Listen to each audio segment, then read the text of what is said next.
बिस्मिल्लाहिर्रहमानिर्रहीम अस्सलाम वालेकुम। कैसे हैं आप लोग देख रहे हैं मेरा YouTube channel SR trading club. आज का हमारा टॉपिक है गोल्ड के डेली एनालिसिस। तो चलते हैं गोल्ड के एनालिसिस करते हैं और सबसे पहले देख लेते हैं कि ऐसी कौन कौन सी फंडामेंटल इंपॉर्टेंट न्यूज़ हैं जो मार्केट को आज बहुत ज़्यादा वोलेटाइल कर सकती है। अच्छा, अगर न्यूज़ के हवाले से बात करें तो पाकिस्तानी टाइम के मुताबिक 6:30 बजे आज हमारे पास बहुत इंपॉर्टेंट डाटा है जिसको हम लोग एनएफपी भी कहते हैं और उसके साथ अनएम्प्लॉयमेंट रेट है। तो ये भी अच्छे खासे जो है ना वो मार्केट के अंदर बहुत अहमियत रखती है। और अगर बात करें इस डाटा के हवाले से तो ये डाटा जो है वो मिक्स आने के चांसेस हैं और मार्केट जो जो सिचुएशंस हैं वो तो आप लोगों को पता है कि मार्केट की सिचुएशंस कुछ दिनों से जो है वो बहुत इबनॉर्मल हुई हुई है। तो ये डाटा आने के बाद जो है वो मार्केट जो है वो मे बी पॉसिबल है कि नॉर्मल साइड्स पे मूव करना स्टार्ट कर देगी। तो चलते हैं अपने टेक्निकल चार्ट के ऊपर। टेक्निकल चार्ट के ऊपर देख लेते हैं कि मार्केट हमें क्या अपॉर्चुनिटीज़ दे रही है। अच्छा, ये गोल्ड का मंथली का चार्ट है।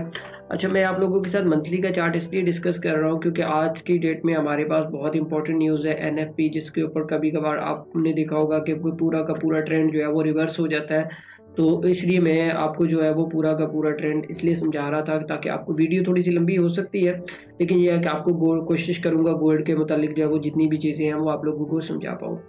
अच्छा, एक चीज़ यहाँ पे अगर आप लोग गौर से देखें तो लास्ट टाइम जब मार्केट के अंदर जो हाइज लगे थे वो आपको याद होगा 2024 में भी एक हाई लगा था 2145 का। उसके बाद 2023 के अंदर लगा, 2020 के अंदर हाई लगा।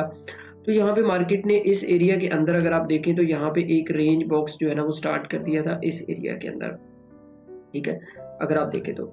अच्छा, इसके बाद जब जैसे ही मार्केट इस ये वाली स्पाइक लगी, स्पाइक लगने के बाद मार्केट नीचे क्लोज हुआ, मार्केट नीचे आया, तो मार्केट ने ये डिसाइड यहाँ पे अब देखें यहाँ पे इस कैंडल ने इसका लो नहीं तोड़ा है। अगर आप देखें ना इस एरिया के अंदर अगर मंथली कैंडल को देखें और प्रीवियसली कैंडल ने इसका लो नहीं तोड़ा, उसकी अगली कैंडल ने भी उसका लो नहीं तोड़ा था। इसका मतलब यही था कि ये वाला जो लो नहीं ना टूटा है। अगर आप एक चीज़ और से देखें यहाँ पे कि अगर ये वाला लो नहीं टूटा है तो यहाँ पे हाई प्रोबेबिलिटी चांसेस थे कि मार्केट के अंदर कुछ ऐसा प्लान हो रहा है जो मार्केट नीचे नहीं आ रही। तो ये आप लोगों को समझना चाहिए था।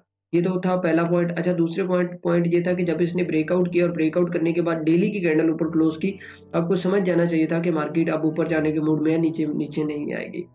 अच्छा, अभी करंट सिचुएशन के ऊपर क्या हो सकता है? करंट सिचुएशन के ऊपर अगर आप देखें तो ये वाली कैंडल है जो प्रीवियस मंथ की जो 2 कैंडल्स थे उनका हाई सो टूटा, लेकिन ये वाली जो कैंडल थी जो तीसरे मंथ का हाई था वो भी उसने तोड़ के उसके ऊपर अभी भी प्राइस जो है ना वो सस्टेन कर रही है। तो इसका मतलब यही है कि अगर मार्केट इसके ऊपर कैंडल क्लोजिंग कर देती है तो फिर हाई प्रोबेबिलिटी चांसेस है कि मार्केट आपको दोबारा थोड़ा सा रिवर्स आके 2170 तक आने के बाद फिर मार्केट जो है वो अपसाइड पे निकल सकता है। ये तो था थोड़ा सा लॉन्ग टर्म का व्यू। अच्छा, चलते हैं उसके बाद वीकली के अंदर। वीकली के अंदर मैं आपको कुछ चीज़ें क्लियर कर देता हूँ। अगर हम लोग वीकली टाइम फ्रेम की बात करें तो वीकली टाइम फ्रेम में अगर आप लोग यहाँ से एक ट्रेंड लाइन भी लगाते हैं और यहाँ से एक ट्रेंड लाइन लगाते हैं तो आपको क्लियर कट समझ आ जाएगा कि मार्केट का कौन सी डायरेक्शन के अंदर चल रही है। तो ये अप ट्रेंड की तरफ जा रही है। अच्छा, अभी क्या हो सकता है करंट सिचुएशन के ऊपर कि अगर मार्केट वीकली टाइम फ्रेम के अंदर, ये आज क्योंकि क्लोजिंग भी है तो मैं इसलिए आपको चीज़ें थोड़ी सी बता रहा हूँ कि अगर मार्केट क्लोजिंग टाइम के अंदर मतलब 2145 से ऊपर मार्केट क्लोज हो जाता है, ये बात आपने मेरी खास याद रखनी है।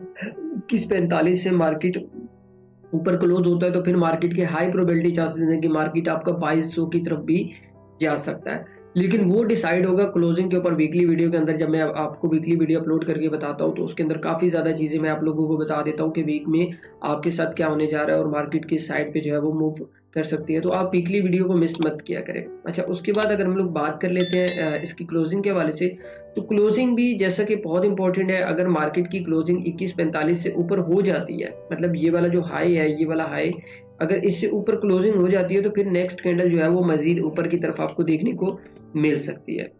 अच्छा, अगर हम लोग बात करते हैं डेली टाइम फ्रेम की, और डेली टाइम फ्रेम के अंदर अगर आप लोग देखें तो मार्केट ने एक बहुत प्यारा जहाँ पे एक रेंजिंग बनाया हुआ था, रेंजिंग सिचुएशन के बाद मार्केट ने अपसाइड का ब्रेकआउट कर दिया। अच्छा, यहाँ पे ऐसा क्या था, मतलब मैंने अपने जो मेरे डेली के एनालिसिस होते हैं तो यहाँ पे अगर आप लोग देखें तो यहाँ पे हमारे पास एक बहुत क्लियर कट इंडिकेशन मौजूद थी। यहाँ पे इस एरिया के अंदर अगर आप लोग देखें तो हमारे पास एक डिसेंडिंग ट्राइएंगल चैनल जो है वो मौजूद था और यहाँ पे जब इसने इसका ब्रेकआउट किया और ब्रेकआउट करने के बाद यहाँ पे देखें एक प्रॉपर टेस्ट हो रहा है।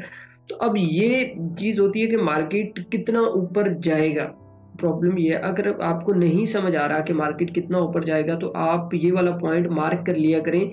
ये जो 21 2016 से जब मार्केट जो है वो ऊपर गया है और ये वाली जो वेव है, अब आपको मैं थोड़ा सा इसका टारगेट बता देता हूँ कि आपने इसका टारगेट किस तरह से डिफाइन करना होता है। अच्छा, आपने एक काम करना है 2016 या 2015-16 के ऊपर आपको पता है कि यहाँ से मार्केट का मूव जो है ना वो स्टार्ट हो रहा है एग्जैक्टली 25 के ऊपर से। और जो आपका जो डिसेंडिंग डिसेंडिंग ट्राइएंगल का वेव था वो ये वाला वेव था। तो यहाँ तक वो वेव जो है वो आती है, मतलब कि आपकी पहली वेव। तो इस वेव को आपने लेना है और यहाँ पे लेने के बाद यहाँ पे आपने इसको जो है वो रख देना है। ठीक है, तो अभी देखिए करंट सिचुएशन के ऊपर के मार्केट ने वो वाला टारगेट पूरा का पूरा अचीव कर लिया है। तो अभी पॉसिबिलिटी है कि मार्केट के अंदर आज की डेट में कुछ आपको जो है वो रिट्रेसमेंट देखने को मिल सकती है। ये तो था प्राइस सेक्शन चार्ट के पैटर्न्स, मतलब कि टारगेट किस तरह डिफाइन किए जाते हैं।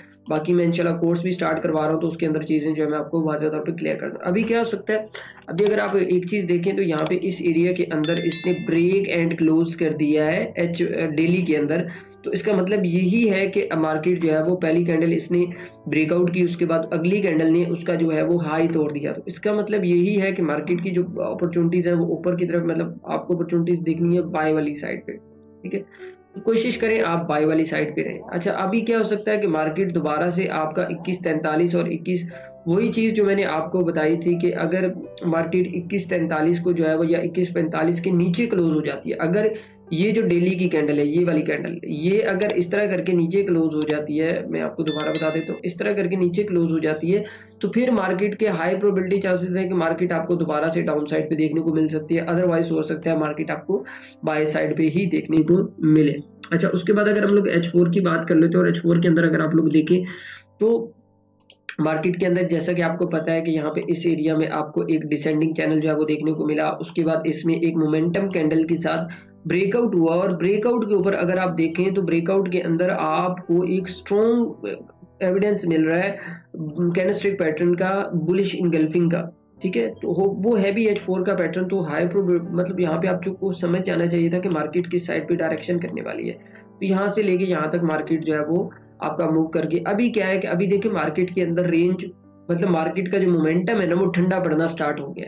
मतलब अभी मार्केट जो शार्पली मूव करके गया था तो अभी वो थोड़ा स्लो हो गया। तो अभी मार्केट करेक्शन के लिए करेक्शन के मूड में लग रहा है। ठीक है, तो अभी कोई हाई प्रोबेबिलिटी चांसेस है कि मार्केट न्यूज के ऊपर आपको थोड़ा सा करेक्शन जो है ना वो दे सकता है 2143 तक या 2140 तक भी दे सकता है। अच्छा, उसके बाद M30 की अगर हम लोग बात करते हैं, H1 को इसलिए शामिल नहीं किया क्योंकि उसके अंदर स्ट्रक्चर बिल्कुल भी समझ नहीं आ रहा था, और मेरी कोशिश यही होती है कि मैं आप लोगों को वो सेटअप जो है ना वो सिंपल सेटअप बताऊं जिनसे आपको चीज़ें जो है वो वाज़ेह तौर पे समझ आ जाए। अच्छा, बात करते हैं M30 के अंदर। तो M30 के अंदर अगर आप लोग देखें तो हमारे पास एक असेंडिंग चैनल जो है वो बना हुआ है, और मार्केट इसके अंदर अभी तक रेंज कर रहा है। जैसा कि मैंने आपको बताया कि आपके पास जो लेवल कंफर्म लेवल निकल के आता है वो लेवल निकल के आता है 2143 का और 2140 का, ये वाला जो लेवल है, ये वाला लेवल। तो यहाँ पे मार्केट जो है वो हो सकता है आपको न्यूज़ के दौरान स्पाइक देखने को मिले, तो यहाँ से आप इसको दोबारा जो है वो बुलिश साइड पे देख सकते हैं। तो अगर तो मार्केट इसका ब्रेकआउट करके नीचे क्लोज हो जाती है, 2135 के ऊपर क्लोज हो जाती है या 2130 के नीचे क्लोज हो जाती है, तो फिर मार्केट के हाई प्रोबेबिलिटी चांसेस हैं कि मार्केट दोबारा से जो है वो आपको डाउन साइड पे देखने को मिल सकती है, 2000 तक भी मिल सकती है। अच्छा, उसके बाद अगर हम लोग बात करते हैं M15 के अंदर इंट्राडे के हवाले से, मैं अगर थोड़ी सी बात कर लेता हूँ यहाँ पे, तो मैं थोड़ा सा आपको बता देता हूँ कि इंट्राडे के हवाले से क्या सिनेरियो हो सकता है आज की डेट का। जैसे कि आपको पता है कि मार्केट इस एरिया के अंदर अगर आप लोग देखें तो एक रेंजिंग सिचुएशन के अंदर जो है वो चल रहा है इस एरिया में। अगर आप लोग देखें तो अभी क्या है कि न्यूज़, जैसे कि आपको पता है कि न्यूज़ जब भी आती है तो उससे पहले खैर न्यूज़ की तो बात ही आप छोड़े, मार्केट ने मूव इतना दिया है कि मार्केट को अब न्यूज़ का कोई फर्क नहीं पड़ेगा इतना खास कोई। तो हाँ, लेकिन एक होता है कि कभी कभार मार्केट जो है वो न्यूज़ के ऊपर भी बहुत अच्छा डायरेक्शनल मूव दे जाता है। तो ये तो डाटा आएगा तो उसके बाद मैं आपको ग्रुप के अंदर जो है ना वो बता दूंगा। अच्छा, ये जो चीज़ है कुछ इस तरीके से मार्केट जो है वो देख चल रही है। ठीक है, और अभी हाई प्रोबेबिलिटी चांसेस है कि मार्केट जो है वो थोड़ा सा नीचे आ सकता है, 2051 2050 तक भी आ सकता है।